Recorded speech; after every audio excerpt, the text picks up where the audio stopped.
des insensés sauvages.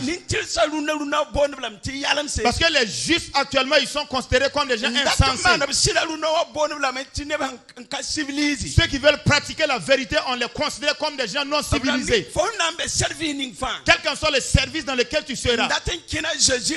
Et tu voudrais vivre dans la volonté de Jésus. C'est la haine qui est associée à cela.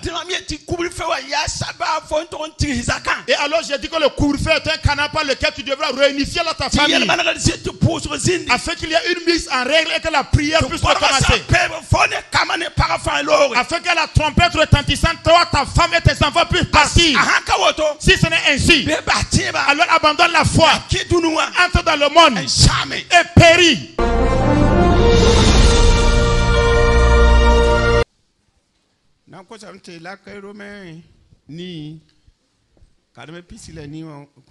Je voudrais vous inviter à tourner dans Romains le chapitre 8, le verset 28.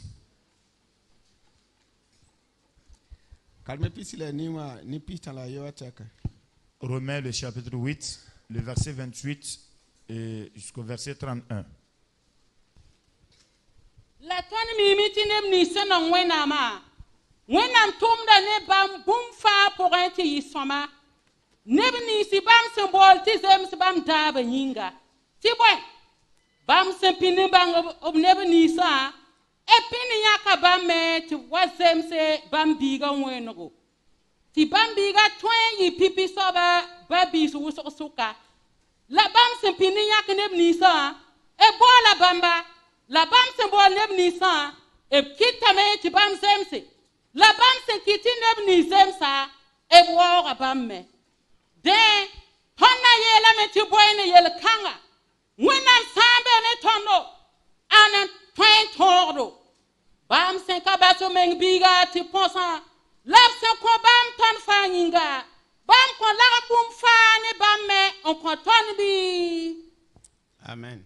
Amen. Nous lisons Romains 8, 28. Nous savons du reste que toute chose concourt au bien de ceux qui aiment Dieu, de ceux qui sont appelés selon son dessein.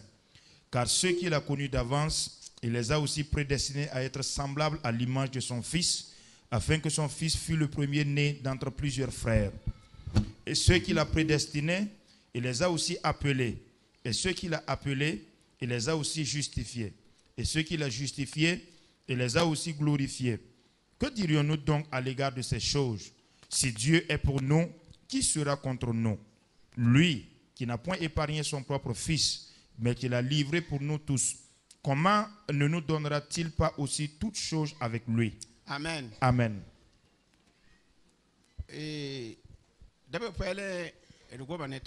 La semaine passée, nous nous sommes entretenus. Parce que Dieu, cependant, parle tantôt d'une manière et tantôt d'une autre manière. Mais même lorsqu'une personne est saisie par une maladie quelconque, c'est un message de Dieu.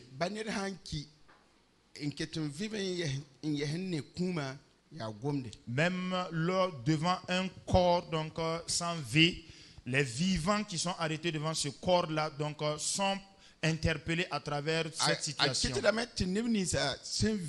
Cela fait en sorte que les vivants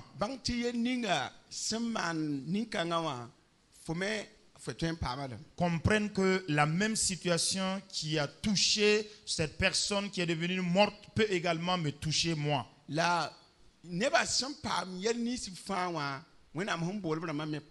Et les situations que connaissent donc l'ensemble de la population de la terre, ceux qui sont appelés de Dieu également vivent le pareil. Il y a un même sort pour le juste et un même sort pour le méchant ici-bas sur la terre. Alors sur la terre ici, il n'y a pas de différence des choses. Le juste meurt tout autant donc que le méchant. Le méchant rencontre des problèmes. Le juste également affronte des difficultés. La toute différence, c'est que pour le juste, alors c'est pour lui un avertissement, un message. Parce que lui il est informé que lorsqu'après la mort ce n'est pas terminé. Mais pour le méchant, il se laisse séduire par ses propres pensées. Il pense qu'après la mort, tout est arrêté. Il pose la question de savoir qui est allé se renseigner au paradis et est venu nous faire le retour. Parce que dans le cœur du méchant, telles sont les pensées. Il ne croit même pas en l'enfer. À plus forte raison, même le paradis. Mais ceux qui sont appelés de Dieu, eux savent d'où est-ce qu'ils sont venus. Et ils savent également d'où est-ce qu'ils s'en vont. Je vous ai dit la semaine passée, il y a eu des situations dans le temps passé, au temps de Noé. Mais Noé était chez lui à la maison. Étant chez lui à la maison, vers le soir, je ne sais pas donc vers 3 heures là représente quelle heure de la journée pour eux en son temps. Parce que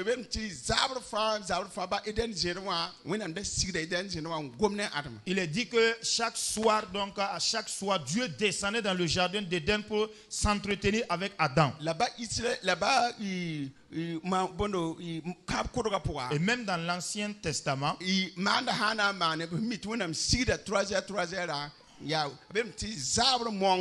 alors, comme ils savent très bien que Dieu descend autour de 3 heures du soir et dit à chaque fois au moment de la présentation de l'offrande vers le sacrifice du soir.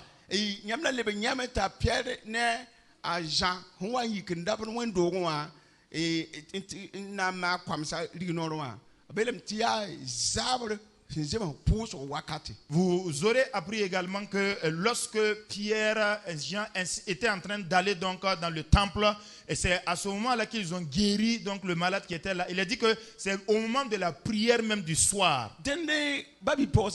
Alors bien aimés frères et sœurs,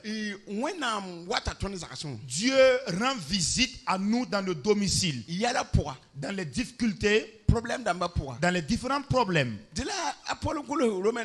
Raison pour laquelle Paul écrit aux Romains en leur disant, il dit que car vous-même savez que ceux qui aiment Dieu là, que ceux qui ont été appelés, toutes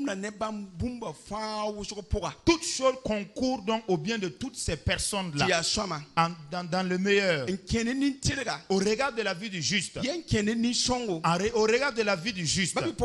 Bien mes frères et sœurs, au regard de la vie donc du juste, au regard de la vie de l'homme bon, Dieu en l'appelant ne l'a pas abandonné comme ça. Quand on dit de Jésus qu'il est notre berger, il continue spirituellement donc de nous montrer le chemin, de nous guider. Il est toujours avec nous à tous les moments. Bien mes frères et sœurs, je voudrais vous demander à tout moment, au regard de la vie de sanctification, au regard de la vie de la pureté, c'est une qualité de vie obligatoire pour ceux qui savent que Dieu les a appelés. Alléluia. Alléluia. Est-ce que vous m'entendez très bien? S'il est vrai que nous savons que nous sommes appelés de Dieu, et si chaque personne le sait, que Dieu nous a appelés et qu'il nous a justifiés, que personne ne prenne à la légère sa vocation. Parce que ce monde dans lequel se trouve le mal, même la maladie contagieuse qui ne fait que circuler, ce n'est pas la première fois. Israël a été touché par plusieurs séries de pestes.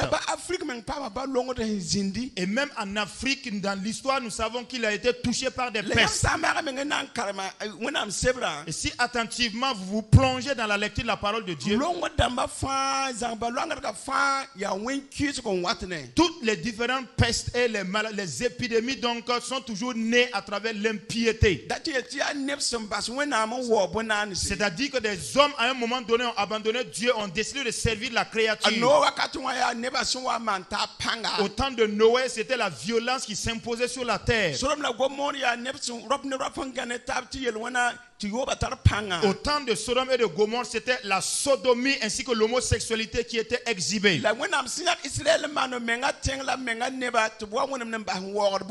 Mais Dieu ayant choisi Israël pour faire son propre peuple et sa propre nation, qu'ils se sont détournés pour faire des idoles. Alors Dieu a apporté un châtiment sur Israël, afin que le châtiment puisse les ramener vers Dieu lui-même. Mais dans Amos 4:4,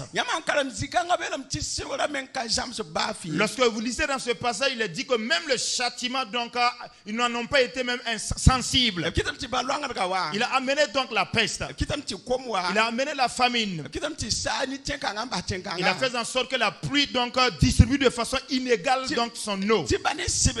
Il dit que malgré même ces fouets-là, Israël n'est même pas revenu à l'Éternel son Dieu. Et le Seigneur leur dit, alors si vous êtes forts, préparez-vous donc. Parce que lui organisera une rencontre et ils pourront se rencontrer à un rendez-vous donné. Raison pour laquelle vous et moi qui sommes les hommes de la nouvelle dispensation, Paul nous dit que Dieu nous a connus d'avance. Que personne ne pense qu'il est devenu protestant dans le fruit du hasard. Tu n'es pas venu te retrouver dans le hasard en tant que chrétien. Quant à toutes ces personnes qui ignorent cette réalité et qui rétrogradent par rapport à la foi, il est dit qu'avant même ta naissance, Dieu t'avait préconnu que tu allais venir sur la terre et tu allais être dans tel pays et tu allais habiter dans telle ville et tu allais vivre dans tel quartier. Dieu est bien informé de notre position géographique et il dit alors que ce que Dieu a connu d'avance, vous et moi quand nous sommes nés, il est venu et nous a appelés. Et quand nous avons répondu présent à cet appel, il a dit qu'il nous a justifiés. Après avoir ceux qu'il a justifiés, il les a également honorés. Et alors que nous dirons-nous que maintenant, qui pourrait accuser donc les élus de Dieu? Parce que c'est le Seigneur qui les a justifiés. Mais s'il est vrai que si Dieu est pour nous, qui sera contre nous? Si vous et moi nous vivions sans Dieu, et nous qui sommes donc les fils de l'appel, lorsqu'une personne sort sous le coupole de la vocation, lorsqu'une personne refuse carrément la justification de Dieu, et si Dieu n'est plus avec toi, tu ne vois, il n'y a absolument rien devant lequel tu pourras réussir. Si tu t'amuses en ce moment, alors tu es une personne à la vie courte. Et si tu t'amuses, tu risques d'être emprisonné. Si tu n'y prends garde, et tu vas te prendre dans une errance pendant donc des années. Si vous et moi nous refusons la vocation céleste, s'il est vrai qu'il nous a justifiés, vous et moi, et s'il est vrai que Dieu dans le ciel a honoré l'homme, et s'il est vrai que Dieu a quitté donc sa demeure pour habiter avec l'homme, et cette personne se réclame dans la foi, et donc à cause du mariage qu'il n'a pas eu, et qui demande du travail qu'il ne gagne pas, pourquoi je sers ou que je suis Jésus, et malgré tout vivant dans la pauvreté, et Dieu permet que notre famille soit ceci. Dieu ne s'en fiche pas mal de ces situations. Dieu n'est pas venu pour te rendre riche. Jésus n'est pas venu mourir pour ton mariage. Mais c'est un esprit, c'est des gens qui sont morts. Adam et Ève ont consommé le fruit de l'arbre. Et alors l'esprit de l'homme en est mort. Et Jésus a quitté le paradis pour descendre, afin de raviver ton esprit qui était mort. Raison pour laquelle il dit que ce que Dieu a connu d'avance, pour ce qui nous concerne, Dieu nous a connus d'avance.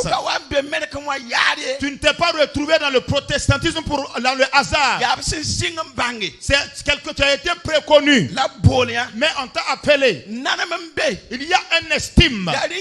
Voilà pourquoi il dit dans Jean 16 que le monde l'a haï. Mais vous également que j'ai choisi, le monde vous haïra aussi. Parce que je ne suis pas du monde. Et vous non plus, vous n'êtes pas du monde. Mais il est obligé que le monde vous porte de la haine contre vous. Si vous et moi devons suivre Jésus, et si nous acceptons de marcher dans la justice, c'est obligé pour ceux des ténèbres de porter de la haine contre nous. Ceux qui n'ont pas Jésus en eux vont nous haïr. Et s'il est vrai que nous allons vivre correctement la foi, alors l'humiliation nous appartient. Et le vilipendage également nous appartient. Alors vous et moi, nous sommes des bons à rien là. C'est nous qui allons porter ça. Vous êtes des bêtes, des insensés sauvages. Parce que les justes actuellement, ils sont considérés comme des gens insensés. Ceux qui veulent pratiquer la vérité, on les considère comme des gens non civilisés.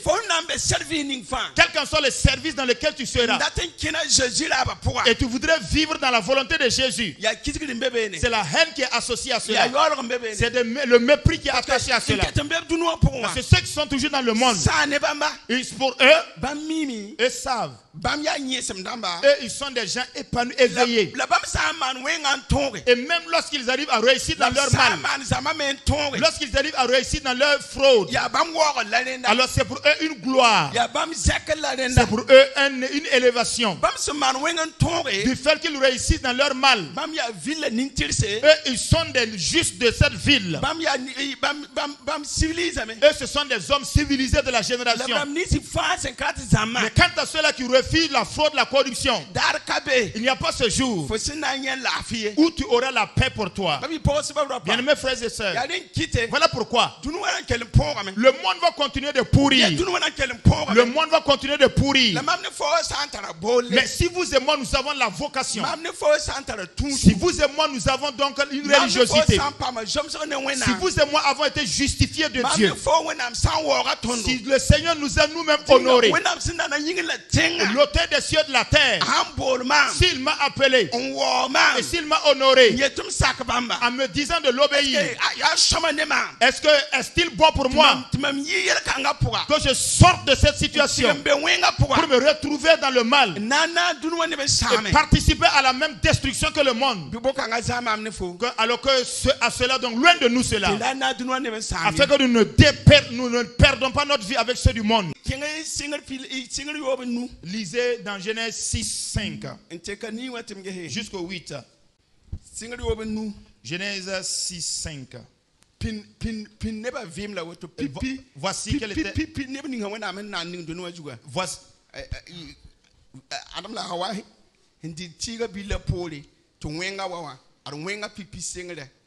Voici donc la qualité de vie donc, de la première génération des humains qui ont habité sur la terre après que Adam et Ève aient consommé le fruit de l'arbre.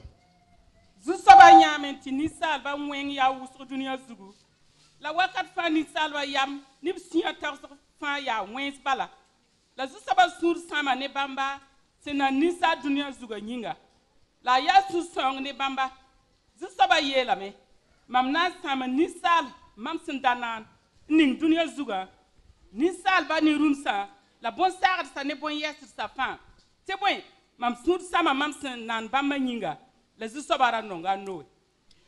L'Éternel vit que la méchanceté des hommes était grande sur la terre et que toutes les pensées de leur cœur se portaient chaque jour uniquement vers le mal. L'Éternel se répandit d'avoir fait l'homme sur la terre et il fut affligé en son cœur. Et l'Éternel dit, j'exterminerai de la face de la terre l'homme que j'ai créé, depuis l'homme jusqu'au bétail, aux reptiles et aux oiseaux du ciel, car je me repens de les avoir faits. Dieu ne désire pas le mal. Ce qu'il désire, c'est le bien. Il a fait Adam et Ève innocents et bons. Et ils ont donc désobéi à Dieu. Ils ont consommé le fruit de l'arbre. Quand les enfants qu'ils mettaient au monde, ces enfants naissaient dans le mal, dans la méchanceté. Et pourtant, Dieu ne désire pas le mal. Bien-aimés frères et sœurs, s'il y a quelqu'un du milieu de nous dont le cœur est rempli de mauvaises pensées, dont le cœur est rempli de mauvais désirs, et dont le cœur est à l'image du cœur de Caïn, et Dieu parle en disant, il y a le mal qui est tapis à ta porte, et ses désirs se portent sur toi pour te vaincre. Toi-même prends la résolution ferme afin que la mauvaise pensée qui est engrainée entre en toi-même et domine sur ce mal pour ne pas exécuter ses œuvres. C'est ce qui a été dit à Caïn. Il y a un mal qui est tapis à ta porte. Tu dois le dominer. Moi, je t'ai créé. Je t'ai donné des volontés. Tu peux faire tes choix. Mais je n'avais pas voulu que vous connaissiez le mal. Voilà pourquoi j'avais refusé le fruit de l'arbre. Mais comme vous avez refusé que vous l'avez mangé, vous avez connu ce que c'est que le mal. Je n'avais pas souhaité que vous connaissiez le mal. Mais il y a une autre capacité que je t'ai donnée.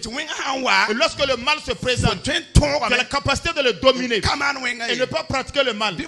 Alors toi-même, domine. Car il y a un mal devant toi. La parole de Dieu dit ici, dans Genèse le chapitre 6-5, il est dit dans le texte que le cœur de l'homme était rempli de mal. Et la Bible plus loin dit que chaque jour, alors il n'a pas d'autre pensée que seulement sur le mal. Alors ce qui suivra, il fallait que le jugement de Dieu intervienne. Il est donc dit que le temps de la destruction de l'espèce humaine est arrivé. Parce qu'ils aiment le mal plus que le bien. Et ils ne veulent même pas abandonner. Alors maintenant, votre fin est arrivée. Mais l'esprit qui vous donnait la vie ne restera pas éternellement avec vous. Vos années seront plafonnées à 120 ans. Vous n'allez plus durer encore sur la terre. Voyez-vous, lorsque au moment où Dieu s'adressait à Noé, si vous remarquez au début avec Adam et Ève, il y avait des gens donc de 600 ans, il y avait des gens de 800 ans, il y en avait qui avaient vécu 700 années. Et quand le mal a intervenu, Dieu a révisé le nombre d'années en disant que vous aurez pour plafond de vie 120 ans. Là il est dit ici, tu n'auras pas plus de 120 ans de vie. Depuis ce temps-là, c'était 120 ans. Actuellement, là, c'est devenu 70 ans le plafond. Voilà, ça ne fait que régresser. Si vous arrivez au cimetière et vous commencez à lire les inscriptions au niveau des tombeaux, vous verrez donc la tranche d'âge de 20 ans qui sont nombreux. Parce qu'il y a un mal donc qui domine dans le cœur des hommes. Parce que le salaire du péché, c'est la mort. Vous allez le voir de très belles jeunes filles qui dorment au tombeau. Il y a beaucoup de jeunes garçons qui dorment au tombeau. Parce que le mal est dans son amplitude le plus élevé, puisqu'ils ne veulent pas abandonner. Alors les 120 ans ont été ravisés, ont été revisés à 25 ans, à 30 ans. Et si vous remarquez, la plupart des artistes, des chanteurs, c'est à 30 ans. Et les danseurs, c'est la même gamme d'âge. Et ceux également qui sont des acteurs de la cinématographie et autres. Tous ceux qui vivent dans le fièvre d'encore du péché. Les 120 ans ont été revisés à la baisse. Et il est dit, maintenant, l'être humain n'aura plus donc pour longtemps sa vie en lui. Mais cette génération d'hommes, il y avait seulement un seul homme dont le cœur se portait sur le bien, sur le positif. Malgré donc le mal qui se vautrait sur la terre à l'époque, les yeux du Seigneur se sont portés sur un homme et dont le cœur ne voulait pas le mal. Voyez-vous? En français, il est dit. Il n'est pas dit que Noé était un homme parfait. C'est Dieu qui l'a fait grâce. Alors à partir de lui, et le juste sera sauvé, lui et sa famille là. Il a fait en sorte qu'il puisse se bâtir une arche à travers laquelle donc lui et sa famille ont été sauvés. Voyez-vous? Et c'est lui qui a refondé donc les générations des hommes jusqu'à notre génération. Est-ce que vous voyez? Nous poursuivons la lecture. Toujours dans Genèse le chapitre 6, évoluer jusqu'au verset 13 et ainsi que le verset 14.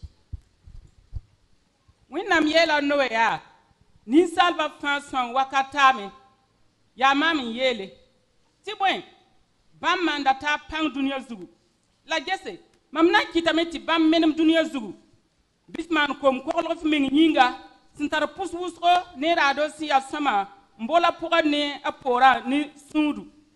Voilà.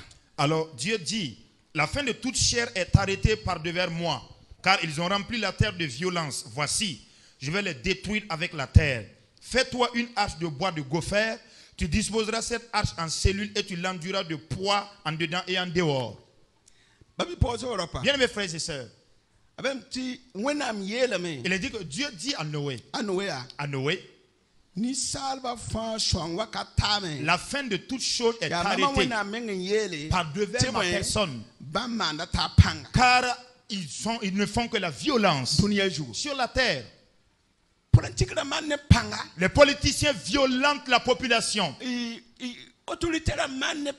Des gens donc revêtus d'autorité font la violence sur leurs sujets. La terre est remplie de l'exercice de la violence. Les riches hommes donc font la violence et la force donc à leur manœuvre. Et ceux qui ont le pouvoir donc et l'autorité sont capables d'aller t'enfermer pour rien. La parole de Dieu nous dit que à cause de la violence qui s'est introduite, la fin de la terre est proche. Bien-aimés frères et sœurs chrétiens évangéliques appelés ici ce matin, n'agissez pas et n'ayez pas le comportement de ceux du monde. Que personne ne fasse la violence à sa femme. Alors tout simplement parce que tu as la capacité de la dominer, parce que tu es le chef de la maison, qu'aucune femme ne fasse la violence à son mari, parce que tu sais très bien qu'il ne peut pas te repudier. Que personne ne fasse la violence, la force à son enfant. Qu'aucun enfant ne fasse la force à son père. Dans toute notre vie, que celui qui est fort prenne garde de ne pas faire la force aux faibles. Depuis que nous sommes chrétiens et nous qui sommes appelés, c'est à nous que je parle. Même à toutes ces personnes qui ont des enfants donc qu'ils encadrent, qu'ils éduquent chez eux, qui sont donc des serviteurs et des servantes, qui travaillent donc ménagèrement chez toi pour toi, et tu les fais la force sans les payer. La fille ou le garçon est devenu donc comme un chiot et on les reste de la nourriture, c'est à lui qu'on donne. Parce qu'il n'est pas donc de votre famille. Ce n'est seulement qu'un chiot qu'on a engagé qui se trouve dans la cour. Et on l'engage même sans lui payer normalement ses droits mensuels. Et le jour où on a envie donc de la chasser ou de le chasser, on l'accuse fortuitement et on le chasse. Tout simplement dans le but de ne pas donc considérer tous ces arriérés de salaire pour le payer. Chaque personne se reconnaît. Et chaque personne se reconnaît. Et pourtant tu es une personne qui a été appelée. Et pourtant tu as été justifié par Dieu. Et pourtant tu as été honoré par Dieu. Et tu fais la différence entre le bien et le mal. Et tu sais que le pardon du péché s'obtient au nom de Jésus. À cause de l'exercice de la violence, il est dit que la fin de toutes choses est arrêtée. Évoluez jusqu'au verset 17 et le verset 18. La mamna wane son saka singa dunia zugu. En sambo visi niet fa sentar vim vusma to men sub sasa tengri. Boom niet fa sen be dunia zugu nan kimi. La mamna nyebram kwa ne fo. La bifom nef kom dibilwa la para nef kama parme. Wakke korol rapore. La bif kes bon visa fa yibi korol rapore en talbam vise. La toran yiro ne yanga. C'est bon. Et moi, je fais venir le déluge d'eau sur la terre pour détruire tout chair ayant souffle de vie sous le ciel. Tout ce qui est sur la terre périra. Mais j'établis mon alliance avec toi. Tu entreras dans l'arche, toi, tes fils, ta femme et les femmes de tes fils avec toi. De tout ce qui vit, de toute chair, tu feras entrer dans l'arche 2 de chaque espèce pour les conserver en vie. Il y aura un mâle et une femelle. Vous voyez, lorsque la destruction intervient, voici quelle est l'instruction que Dieu donne aux justes de la manière dont tu devras se disposer pour vivre. Alors arrange ton affaire avec le Seigneur. Alors mets-toi en règle avec ton adversaire. Prends garde à l'activité que clandestinement tu opères sans que personne ne sache. Car il y a une destruction qui s'annonce. Mais voici le juste sur lequel Dieu est venu visiter. Voici de laquelle manière, où est-ce qu'il devrait se cacher. Dieu a un souci et il a une pensée pour la famille. La semaine passée, j'ai dit, dans le mal, recherchez toujours le bien. Le couvre-feu a fait en sorte de réunifier des familles. Par la suite, la levée de la mesure du couvre-feu ne fait qu'après la levée, toi, ta famille ne devienne pas une maison de Dieu. Il faut que Dieu vienne là-bas. Toute famille dans laquelle il y a la prière, la présence de Dieu est là. Et la miséricorde de Dieu est là-bas. L'amour de Dieu y reste. Dieu aura compassion de cette famille. Parce que l'œil de Dieu a vu quelqu'un qui lutte et qui voudrait que sa famille vive dans la justice, qui voudrait que sa famille vive dans la crainte de Dieu. Toute personne qui accepte de vivre la qualité de vie que nous sommes en train de prêcher et d'annoncer, le couvre-feu est venu donc restaurer nos familles, afin que tous ceux qui étaient errants au dehors sont maintenant à la maison. Je me répète dans ce que j'ai dit. Dieu a un grand souci par rapport aux familles. Ta famille donc n'est pas un théâtre donc de querelles et de fraude. Est-ce que vous entendez? Ce n'est pas une famille pour exercer le karaté. Ce n'est pas une famille pour exercer la boxe. Ce n'est pas une famille où on prive à manger. Ce n'est pas également une famille là où l'homme et la femme se les refusent mutuellement. Je voudrais demander aux responsables, chefs et chefs-tels de famille, de ne pas créer des problèmes pour vos enfants. Parce que le comportement est tellement parle. Et alors j'ai dit que le couvre-feu est un canal par lequel tu devras réunifier ta famille, afin qu'il y ait une mise en règle et que la prière puisse recommencer. Afin que la trompette retentissante, toi, ta femme et tes enfants puissent partir. Si ce n'est ainsi, alors abandonne la foi, entre dans le monde et péris. Est-ce que vous me comprenez ce matin? Alléluia. Le Saint-Esprit est présent dans la maison. De tout mon cœur, je vous demande au nom de Jésus, prépare-toi car obligatoirement tu rencontreras ton Créateur.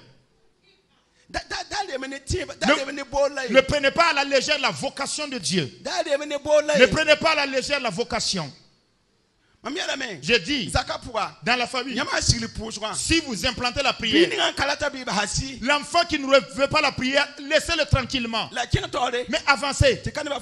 Parce que ce n'est pas tout le monde qui ira au paradis. Ceux qui prennent la résolution de s'associer à vous, alors ne forcez personne. Si vous la forcez et qu'il n'est pas dans la même pensée avec vous, cette même personne corrompt toute votre prière. Vous priez vous et priez pour la personne afin que Dieu s'occupe de le ramener. Sinon, on ne peut pas évoluer. Il a dit que le déluge s'est abattu. Mais il a été dit à Noé, prends ta femme, tes enfants et rentrez dans l'arche. Je voudrais que si Jésus devrait revenir, que moi, ma femme, tous les enfants qui sont avec moi, nous puissions y entrer.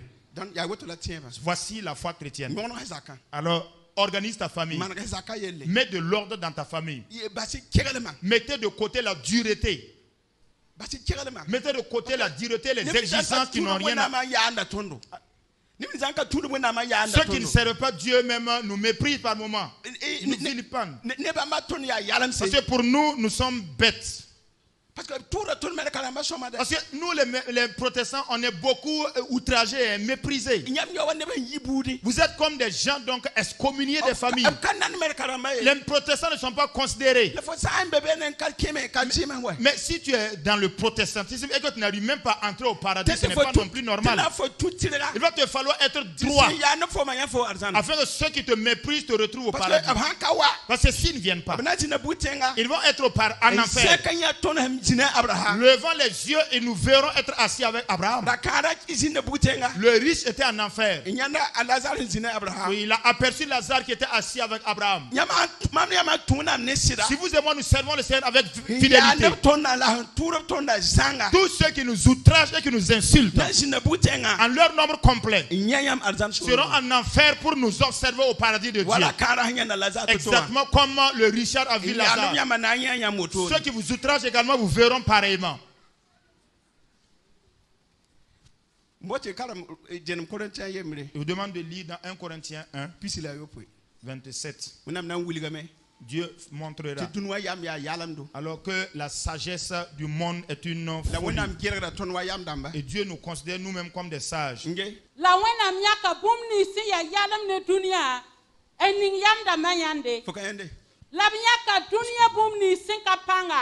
Ening pensramba yande. La wena miaka dunia bontal se la bumni si epson porda. La bumni senka bewa. En kiti bumni sembewa lever zalam. Ti ni salba era wara menga wenam torie. La ya wenam minga la yambe kri Jésus pour un. Wenam kitame ti ban yiton yam la tirlam la somlam la farle. Wota yinga ayawa sengulsa.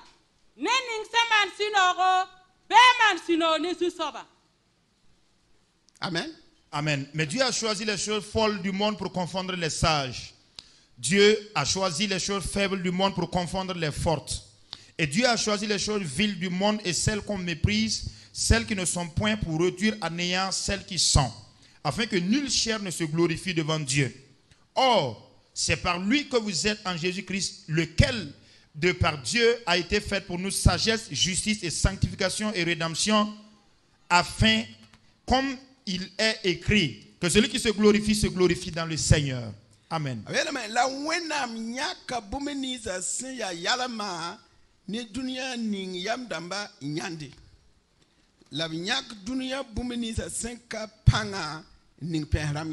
Amen. Dieu a choisi les choses folles du monde pour confondre les sages et les faibles pour confondre les fortes. Et nous sommes appelés donc des fous, des gens donc faibles. Et pourtant la Bible dit que nous avons été choisis dans le but de confondre les personnes fortes. Est-ce que tu m'entends très bien? Voilà pourquoi je te demande d'être sage, afin que ceux qui se réclament sages sur la terre, alors ils voient donc le fou assis au paradis. Cela sera honteux pour ceux-là qui méprisent et qui outragent votre religion. Parce que la recherche de la justification n'est pas simple. Ceux qui sont dans le monde se croient forts. Et nous a choisi nous les faibles, afin de confondre donc les forts. Ici-bas sur la terre même, certains même diront alors le serviteur. Ce que je prêche là, toute personne, même s'il n'est pas de notre religion, qui entend, mais la personne comprend que la parole que nous prêchons est vraie. Et toutes ces paroles donc qui sont distillées pour outrager, en disant que nous sommes fous, insensés et faibles. Dieu nous a choisi, nous les insensés, afin de confondre toi qui es sage. Il nous a choisi, nous les faibles, afin de confondre toi qui es fort. Si tu ne changes pas, tu risques de nous retrouver au paradis. Mais la place de la honte, c'est l'enfer. Le salut sortit au nom de Jésus. Aucun autre nom n'a été donné par Dieu, par lequel l'homme peut être invoqué pour être sauvé, si ce n'est le nom de Jésus. Ce n'est pas le nom du protestant qui sauve, non plus le nom des catholiques, pas plus le nom des musulmans. C'est le nom de Jésus qui sauve. C'est le nom de Jésus qui sauve. Le nom de Jésus est au-dessus de tous les noms. Le nom de Jésus surpasse le nom des anges, plus que le nom de Marie et de l'ange Michael. La parole de Dieu déclare que Dieu donc a scellé le monde donc par 7 sceaux. Mais le livre d'Apocalypse nous dit qu'on en cherchait quelqu'un qui est digne donc de prendre le livre et d'ouvrir les sceaux. Et d'ouvrir les sceaux. Pendant 3 heures et demie, il y eut silence parce que personne ne s'est manifesté. Michael, l'ange Michael était là mais n'a pas levé la main. Gabriel était présent, ainsi que la légion des anges dont tu connais les noms. Dieu a fini de poser la question. Pendant 3 heures et demie, personne pour lever le doigt.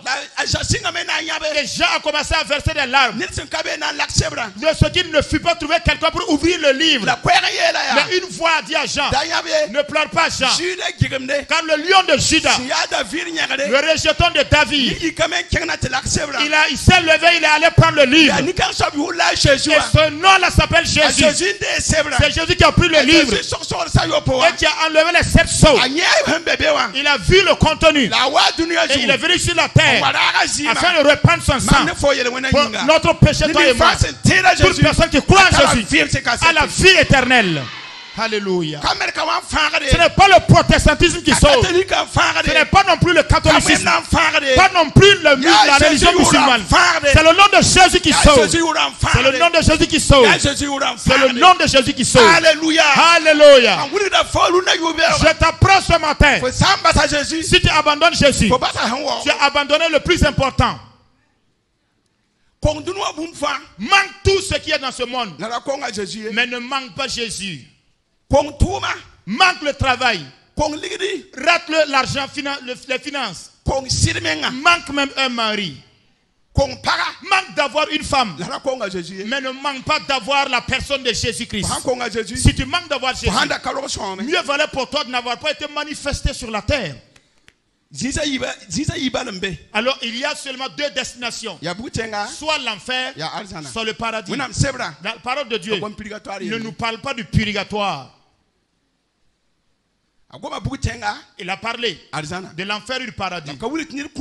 Il ne montre pas qu'après la mort, les funérailles, ou encore les messes de requiem, ou encore les doigts, sont capables de faire transiter une personne de l'enfer au paradis. Le Richard avait souhaité cela. Mais Abraham lui a dit, il y a un grand fossé entre nous, de sorte que Lazare ne peut quitter de l'autre côté pour venir chez toi.